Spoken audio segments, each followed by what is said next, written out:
17 décembre 1951, le président du Conseil, René Plévin, crée le comité d'histoire de la Seconde Guerre mondiale. Dans l'Orne, Admire Viel puis Jean Vigile le préside. La collecte de nombreux témoignages et le dépouillement de toutes les sources à disposition va leur permettre de reconstituer un récit chronologique, très précis, de tous les faits qui se sont produits dans l'Orne lors de la Seconde Guerre mondiale. Du 6 juin jusqu'au 24 août, nous vous proposons chaque jour la lecture de ces éphémérides conservées aux archives départementales de l'Orne.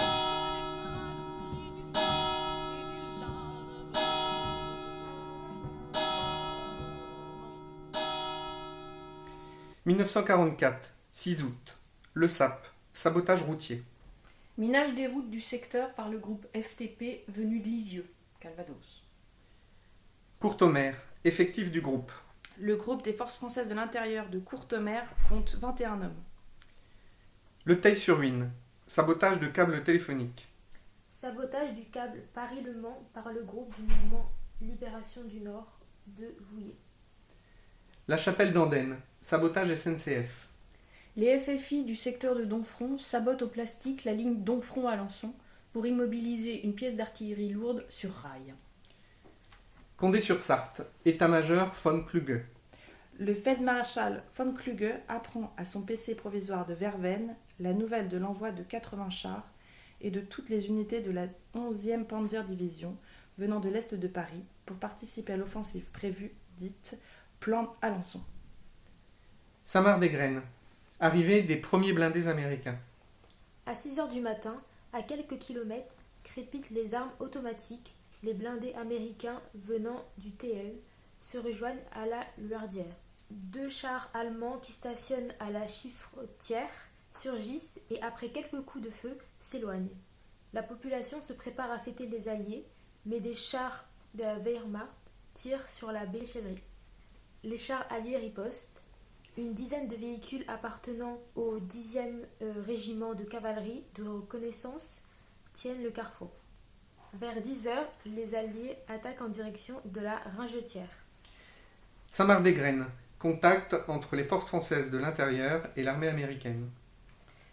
10 h, au lieu-dit Les Vieux-Prés, des chars américains venus de la Luardière, ayant avancé jusqu'à la Ringetière et au Pré-Morel, prennent contact avec les éléments FFI de Domfront.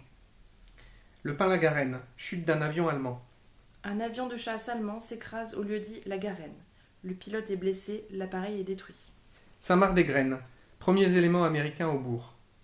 11 h 45, arrivée des premiers éléments US venant du Théon. 2 chars de la Wehrmacht fuient vers le pont des Graines. Vers midi, les chars US s'échelonnent dans la rue principale et tirent en direction du Bray. La Wehrmacht riposte. Un observateur US s'installe dans le clocher. Des snipers allemands sont repérés dans les arbres. Saint-Roch-sur-Égrène, destruction de pont par la Wehrmacht. Vers 16 h, des éléments de la Wehrmacht font sauter le pont de la Pervenche sur la voie ferrée d'Avranches entre Domfront et Saint-Roch-sur-Égrène, malgré l'opposition des FFI du secteur de Domfront et de Saint-Cyr de Bailleul, Manche. Saint-Sauveur de Carouge, embuscade des forces françaises de l'intérieur. Au carrefour des Arables, Roland Robe, du maquis du Bois de Souy, attaque une estafette motocycliste allemande et la tue. Le SAP, arrestation. Sur dénonciation présumée de la femme L, les Allemands arrêtent et torturent Guillet Marie. Tingebray, renforts allemands. 20 h, les premiers éléments de la première Panzer Division SS Leibstandarte Adolf Hitler, retardés par les embouteillages, arrivent dans la région de Tingebray pour participer à l'offensive du 7, sous les ordres du général Hauser. Landisac, destruction d'un camion de la Wehrmacht. 23 h, destruction totale à la dynamite du camion de la Wehrmacht de 3 tonnes immatriculé WL 422-102 dans un chemin à 100 mètres de la Brigaudière. Sud-est d'Alençon, répression allemande. Après plusieurs opérations de guérilla, 20 terroristes sont abattus et 15 sont faits prisonniers. Tournée sur Dives, réquisitions allemandes. Les cultivateurs sont réquisitionnés avec leurs attelages hippomobiles pour transporter des munitions de Saint-Pierre-sur-Dives, Calvados, à Putange. Boissy-Maugis, groupe des forces françaises de l'intérieur. Le groupe local fort de 6 hommes est placé sous les ordres de Gérard Queval et de Robert Perrichon. Il est rattaché au groupe OCM de Mortagne. Tingebray, ordre d'évacuation. La Wehrmacht donne l'ordre à la population d'évacuer la localité.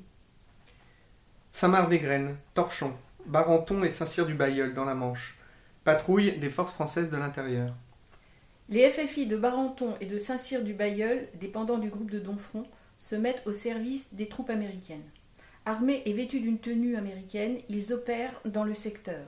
Patrouille, mission d'éclaireur, opération de nettoyage, coup de main, liaison.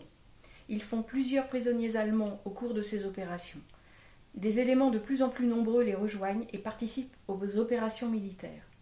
Certains éléments s'incorporent aux troupes américaines après la prise de Domfront, maquis du bois de Vilaine. Ils fournissent des renseignements sur les emplacements d'armes automatiques et les mouvements de chars et de troupes allemands. Domfront, Saint-Brice-en-Passé, bombardement des routes. L'aviation alliée bombarde les routes du secteur au lieu dit le Guet-Bavot, la Haute-Pérelle, la Cousinière, la Pajotière. Un civil est tué, 2 sont blessés. Pointel, exactions allemandes. 16h30. Bernadette Roger, domestique agricole, est blessée d'un coup de poignard au ventre par un soldat allemand. Saint-Hilaire-de-Briouze, chute d'un avion allemand. Vers 16h30, un Messerschmitt 110 s'abat au lieu-dit la Huvrie. Le pilote est sauf. La Ferrière-Beauchard, chute d'un avion allemand. 19h, un avion allemand s'écrase dans le bois de la Garenne, sur le bord de la route La Ferrière-Beauchard-Saint-Sénry. L'aviateur est carbonisé. Gandelin, cantonnements allemands. 200 hommes appartenant à une unité de SS s'installent au bourg et au lieu-dit La Patrie, ainsi qu'à Beauchevron. Rémalard, évasion de prisonniers de guerre sénégalais. Le groupe local FFI organise l'évasion de 34 prisonniers de guerre sénégalais travaillant au dépôt de Voré, organise leur hébergement et leur ravitaillement. Seton, destruction de ponts routiers.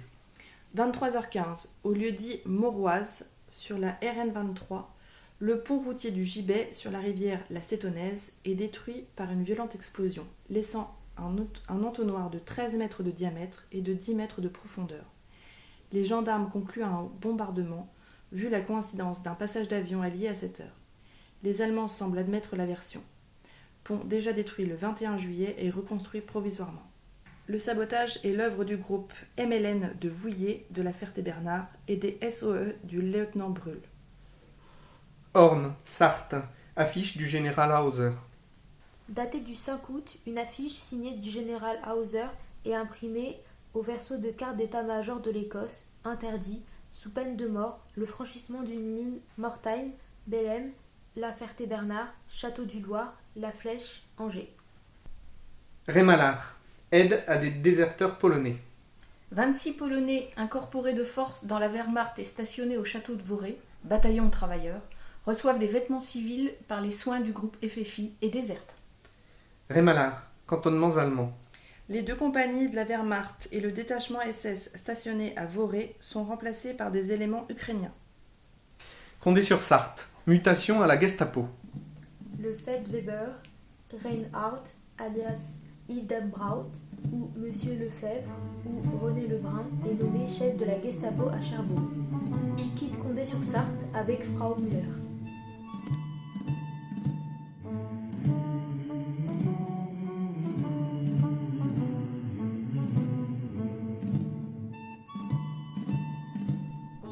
Ce podcast vous a été présenté par la Direction des Archives et du Patrimoine culturel de l'Orne, avec les voix de Marie-Noëlle Allard, Léona Yongo, Pauline Duic et Mathieu Le Goïc.